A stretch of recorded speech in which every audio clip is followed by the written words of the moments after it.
This is my #1 hack for achieving continuous deployments without manual triaging of noisy test failures. What is it? The secret is test observability. I think it's critical for testers nowadays, and in this video, I'll be using BrowserStack's test observability product as an example of a one-stop destination for test reporting, AI insights, debugging, and continuous deployments to help you achieve test observability nirvana. And make sure to watch all the way to the end to see a real-world test observability demo in action, and check out BrowserStack yourself using the link in the comments down below. I almost forgot to mention the best part. Test observability works for every type of test, from functional to API to unit tests. It also works for tests that you run locally on your laptop or on any CI tool or with any cloud platform like BrowserStack. Something I like to call automation awesomeness.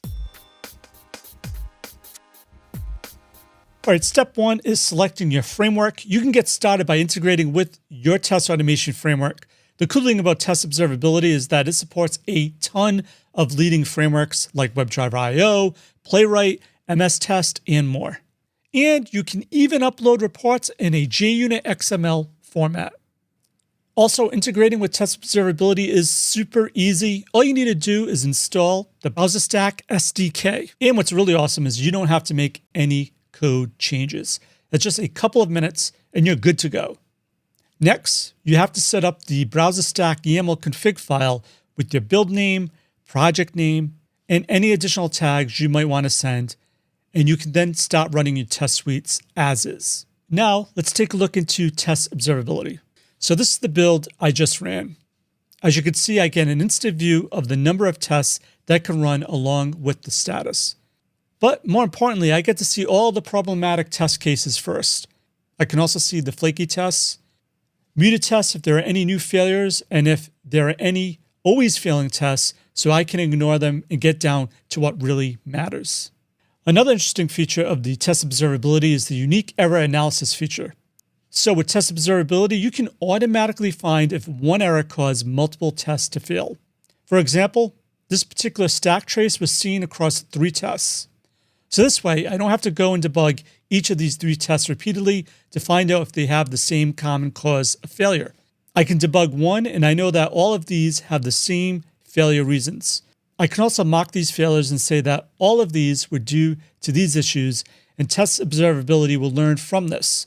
So the next time this test fails with this failure category, with this stack trace, the failure category will automatically assign it to this test. How cool is that? You can also find all the automatically assigned failure categories are visible in this section. So even before I go and see each test, I already have a bunch of tests that have been debugged for me, and I can just quickly click and start debugging. Another couple of handy widgets that I really enjoy are the build history and the build stability, which tells you how your build has been performing over time. So you can also configure alerts to look for problem signs in your build. If they are triggered, you will see them here. You can click on the alerts to see a filtered view of these tests.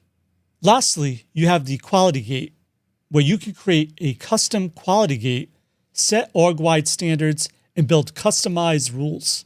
You can also use this in your CI/CD workflows and automate pipelines and code merges as well. With test observability, you can also detect your Git commits. So all your Git files and branches are automatically recognized. It also detects if your build came from over 20 leading CI tools. So this is what your test listing looks like. Each of these is a single test. And as you can see, test observability has automatically categorized some of the tests with smart tags. For example, this test has been tagged as performance anomaly, and this test as a flaky test. In the case of failed tests, you get the stack trace and you get to mark the fail reason. In this case, it's automatically categorized as a production bug. All right, so let's click on this test and start debugging. This is your timeline debugging, where you get all kinds of logs and videos of your test. At the top, you can jump between test executions across previous builds without navigating to multiple reports. You can also see rich metadata about your tests, like where it ran, and also pick up the test code, and it's all linked with Git. With a single click, you'll be able to go to your Git report. Another interesting feature of the test observability is the comment feature, where you can tag your team members and collaborate to fix an issue faster. You can then rerun a test without going back to your CI job.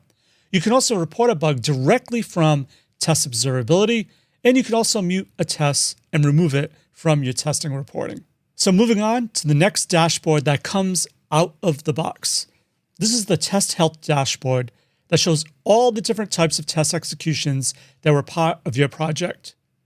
And you also get a bunch of handy charts, such as this one that shows you your total test execution and failed test executions. You can see trends from passing versus failed execution, a trend for your average duration of test, and an average failure rate going up or down. This is a list of all your tests, and you can sort them as the one having the most number of failures or test duration, etc. Once you click on a test, you can see the entire history of that test. You can also interact with this chart to see where things went wrong. You can also debug right from here. For example, out of all the past execution, this one has failed. You can just click on it, and with a single click, it opens up the timeline debugging. Also, you get a dashboard for unique errors. In this, you can see the errors impacting multiple tests. For example, this error has impacted 51 tests in the last week and has been seen over 6,000 times. Imagine if you would have had to have looked at 51 tests around 6,000 times to find the same error. It'll drive you crazy. With this, I can click here and have a look at all these tests, then find the execution that I want to have a look at and start with the debugging process.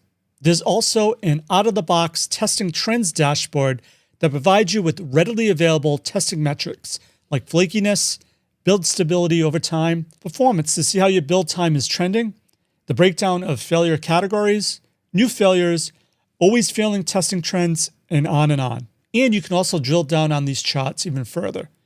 You can also customize the time frame for these dashboards, and you can also apply filters to create the perfect build view for you and your teams. Another interesting feature of test observability is the ability to build custom dashboards. You get multiple widgets that you can customize as per your needs.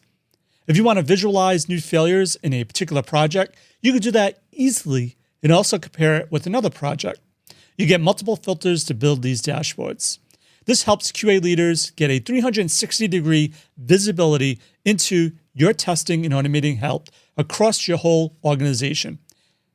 This is a sample dashboard with all the widgets added. And lastly, with quality gates, you can set quality standards to validate builds with various criteria. You can plug into your CI/CD tools to automate deployment, code merges, and so on. It comes with multiple types of quality profiles. You can have a quality profile targeting specific builds. There are existing out-of-the-box rules that you can customize and configure to target specific tests to set precise quality standards that you need. At the end of your build, the quality gate will run and give you the results that can be used to quickly validate a build to automate a CI/CD job. And test observability supports multiple integrations with CI/CD tools, project management tools, communication tools, application log recorders, and multiple test automation frameworks. All right, as promised at the beginning, you've seen why I think this is the #1 hack to achieving continuous deployments without having to triage a bunch of failing noisy tests. But in case you're still not convinced, here's a recap of the 3 main reasons why you need to check out test observability now. The first one is, according to some studies, it helps you to cut time to analyze test failures up to 95%.